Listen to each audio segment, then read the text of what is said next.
o Rousseau, o Locke e o Hobbes, eles estabeleceram, então, uma ideia de que a sociedade moderna foi fundada, ou a sociedade, né, de um modo geral, foi fundada a partir de uma transição, né? A gente viveria num estado selvagem, digamos assim, né, do que eles chamavam de estado de natureza, em um determinado momento da nossa história, e aí sempre lembrando, né, eles não estão aqui preocupados em fazer com precisão científica, né, eles não estão discutindo isso, tentando mostrar fatos científicos de quando aconteceu essa mudança, o que foi fundamental, determinante. Não é esse sentido, eles estão fazendo uma coisa que é diferente, porque naquele momento eles estavam ao mesmo tempo tentando definir, do ponto de vista, digamos, conceitual, né, o que seria a democracia e os seus valores, mas eles também estavam fazendo luta política, né, porque a gente tem que lembrar o que estava acontecendo nesse momento. Estava acabando a Idade Média e a sociedade feudal, e estava surgindo a sociedade moderna, né, o tempo, a Idade Moderna, e surgindo a sociedade que a gente conhece hoje, né, baseada no modelo econômico capitalista, com a democracia representativa. Então, perceba, era um momento de transição, né, de disputa política para ver qual rumo a sociedade ia tomar, né. Então, o Hobbes, a gente viu que para ele a sociedade vivia num estado de natureza caótico, porque era uma luta de todos contra todos, não havia nenhuma garantia, só aquilo que você pudesse segurar na sua própria mão. E segundo ele, a gente fundou a sociedade, transferiu nossos direitos com isso, nossos direitos naturais, digamos assim, de viver na natureza livremente. A gente transferiu isso para o que a gente chama de governo, né, de Estado. E aí o Estado passaria a garantir nossos direitos individuais, né? Ou seja, a ideia de que agora, se eu tenho algum problema, eu não vou matar uma pessoa, né? Se eu, sei lá, se eu tenho um problema com meu vizinho, eu vou fazer o quê? Eu vou chamar a polícia, né? Ou vou abrir um processo. Ou seja, recorrer ao governo para mediar uma relação de conflito, por exemplo. Eu não vou mais, então, agir, fazer justiça com as próprias mãos, né?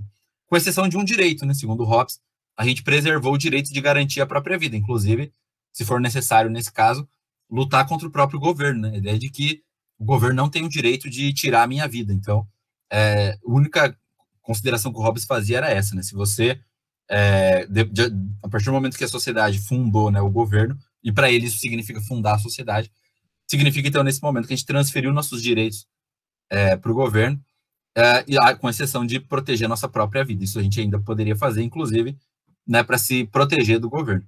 Então, o Thomas Hobbes cria essa, só que ele ainda defendia uma ideia de monarquia, né? Mas é interessante prestar atenção, como eu falei na última aula, que ele cria dois argumentos interessantes, né? Um é que ele deslocou a autoridade da monarquia, né, do poder divino para um contrato social.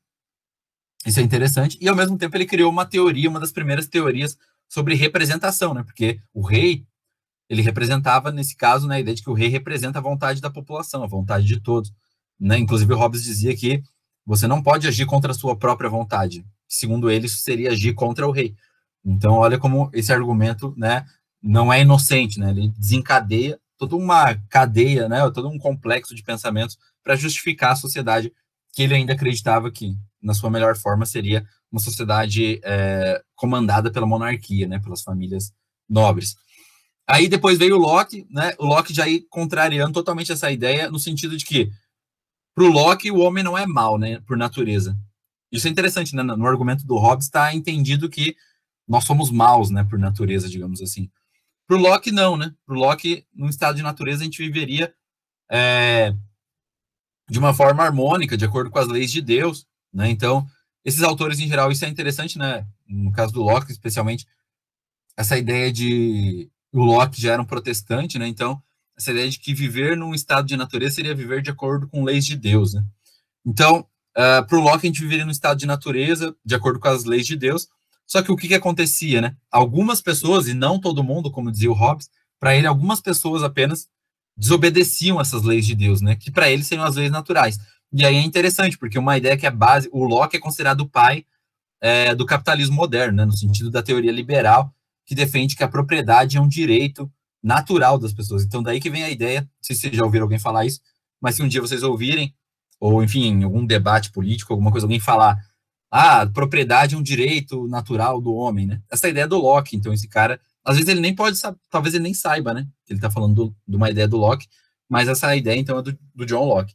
A ideia de que o ser humano já no próprio estado de natureza, construiu a ideia de propriedade privada, né? De que forma? Trabalhando na terra. Então, para o Locke, no estado de natureza, o sujeito, quando ia lá, encontrava uma terra, e ele preparava essa terra, cultivava, plantava, colhia os frutos, né, do resultado do trabalho dele, dessa forma ele estava criando propriedade sobre aquela terra. E aí, para o Locke, qual que é o problema? Nem todo mundo seguia essas leis de Deus, que era trabalhar, constituir propriedade, seguir os ensinamentos divinos. E essas pessoas, então, por conta dessas poucas pessoas que contrariavam as leis de Deus, as leis naturais, teve que se criar o governo para garantir o direito à propriedade e todos os direitos dos cidadãos que vivem de acordo com as leis de Deus, né, de acordo com as regras divinas, né, com as regras naturais. Para ele seria a mesma coisa.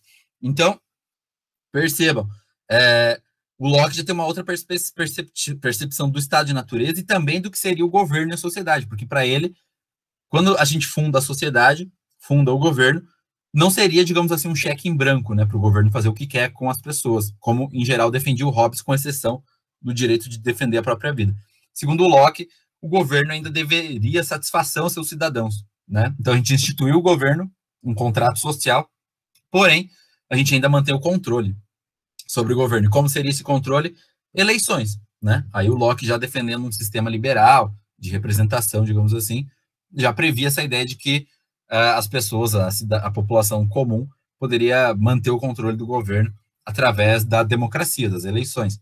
Só que, óbvio, quando o Locke estava pensando em democracia, ainda não era a democracia de hoje, né? No sentido de que, por exemplo, mulheres não participavam, pessoas pobres não participavam, né? Então, é uma coisa que ainda, até durante muito tempo, né? Até o início aí, final do século XIX, início do século XX, mesmo aqui no Brasil e em outros países, isso foi um problema histórico, né?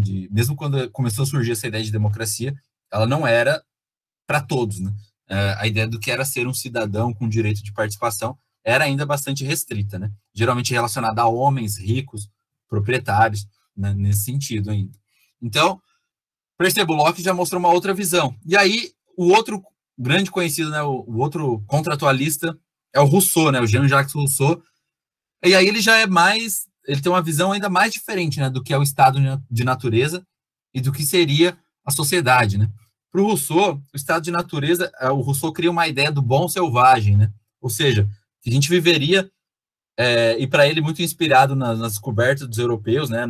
A partir do momento que eles encontraram povos aqui na América, em outros continentes que viviam de uma maneira diferente, né? Dos europeus, o Rousseau, baseado até muito nas ideias desses povos, acreditava, né, que eles seriam um estado anterior da sociedade europeia, em que seria a ideia do bom selvagem, ou seja, que as pessoas num estado de natureza viveriam, claro, e daí não precisa nem dizer, né, que essa visão do Rousseau já é preconceituosa em si, né, porque coloca as populações indígenas e de outros continentes como se fossem atrasadas, né, inferiores em relação aos europeus.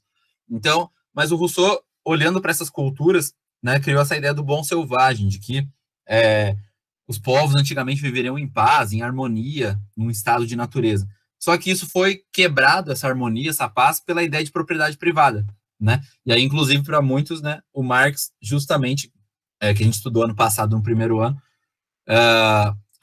tirou do Rousseau essa ideia de que a propriedade privada é a fonte da desigualdade social e que, por isso, deveria ser abolida da sociedade, se a gente quisesse uma sociedade mais justa, né? Então, para o Rousseau, o que criou a desigualdade social e a necessidade de ter o governo foi justamente porque em algum momento da história, e ele também, né, não faz uma narrativa precisa, digamos assim, historicamente, mas ele diz que em algum momento da história um indivíduo foi lá, cercou um pedaço de terra e falou, isso é meu. E a partir desse momento, e quando os outros aceitaram isso, estava criada a desigualdade social, né, e a necessidade de se criar o governo para proteger essa propriedade privada de alguns indivíduos. Então, só que para o Rousseau, criada a sociedade, ele não acreditava, né, na ideia de representação, que é um pouco defendida pelo Hobbes e pelo Locke, né? Ele acredita que o modelo de democracia ideal seria a democracia direta, ou seja, onde não há representação. Porque, segundo ele, não tem como eu representar a vontade de alguém, né? Não tem como eu falar por alguém.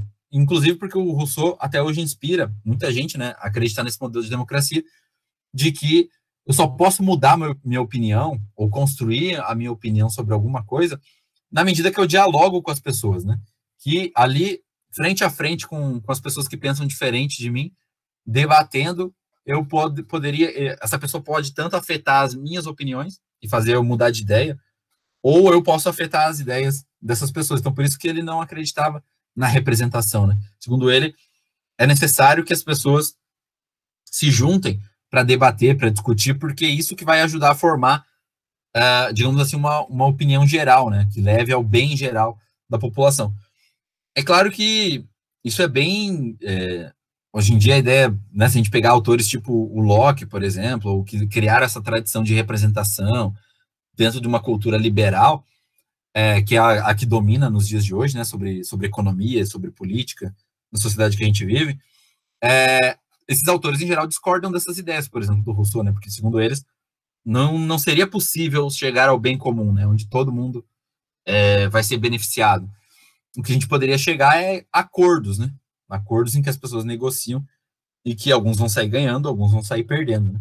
Então, olha como é diferente essa perspectiva, tanto do estado de natureza para cada um desses autores, quanto as consequências disso, né, dessa transformação da sociedade, de sair de um estado natural e fundar o governo, né, a sociedade como a gente conhece nos dias de hoje.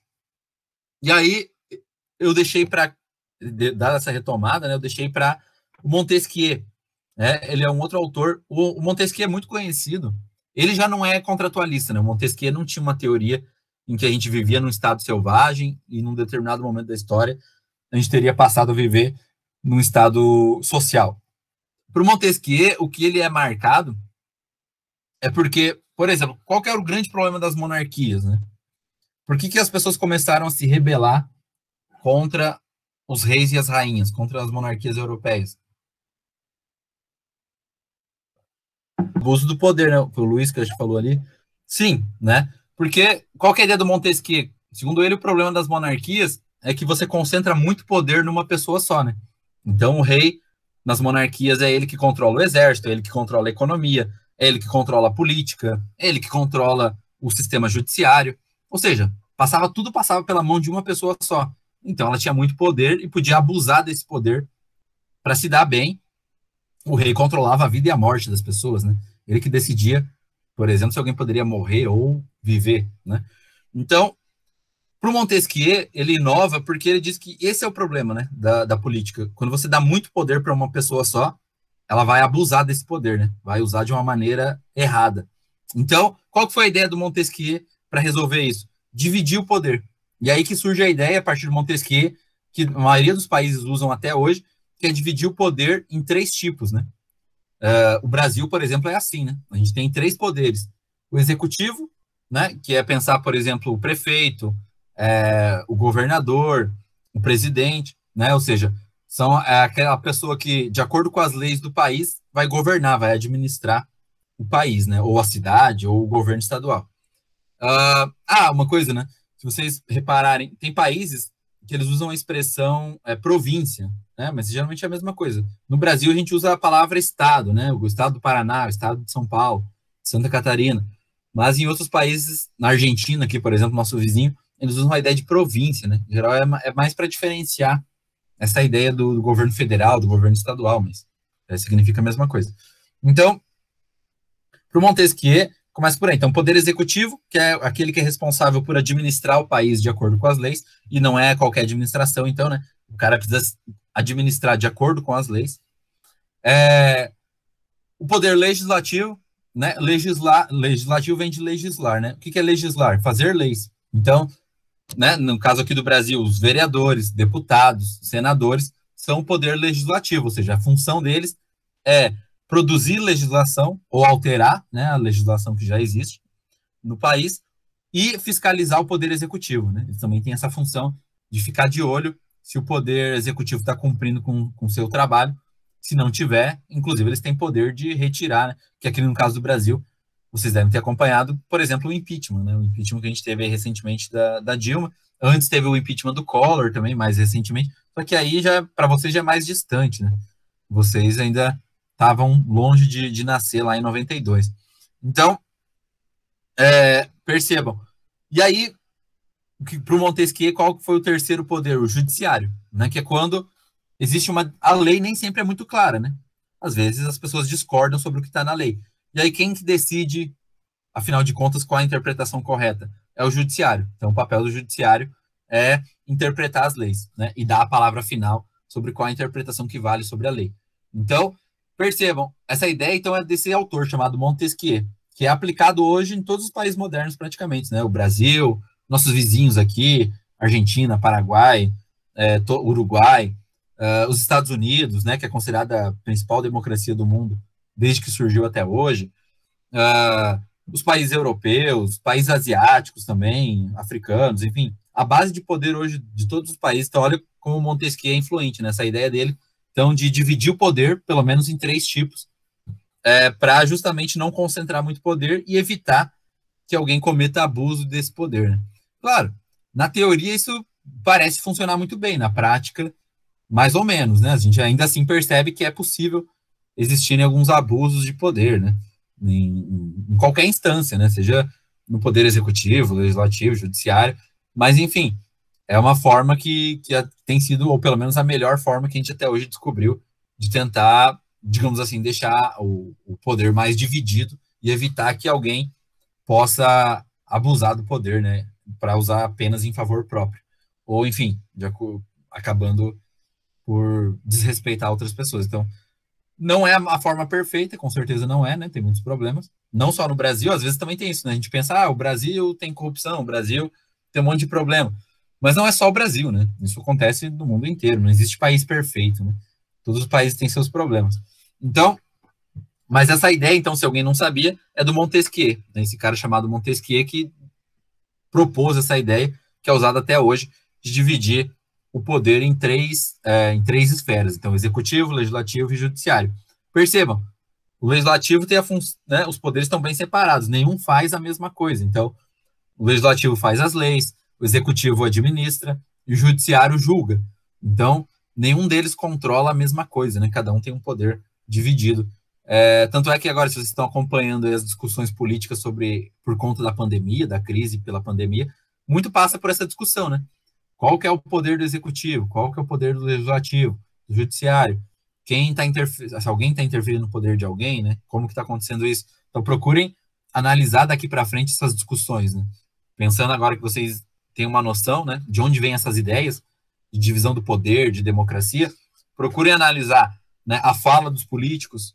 Isso que esse cara está dizendo parece as ideias do Hobbes. Isso que esse cara está dizendo parece a ideia do Locke. Isso que esse cara está dizendo parece a ideia do Rousseau, né? Procurem, ou do Montesquieu, né? Então, certamente, se alguém está defendendo, por exemplo, vamos respeitar a divisão dos poderes, é uma ideia do Montesquieu, né? Então, procurem daqui para frente fazer essa relação, né?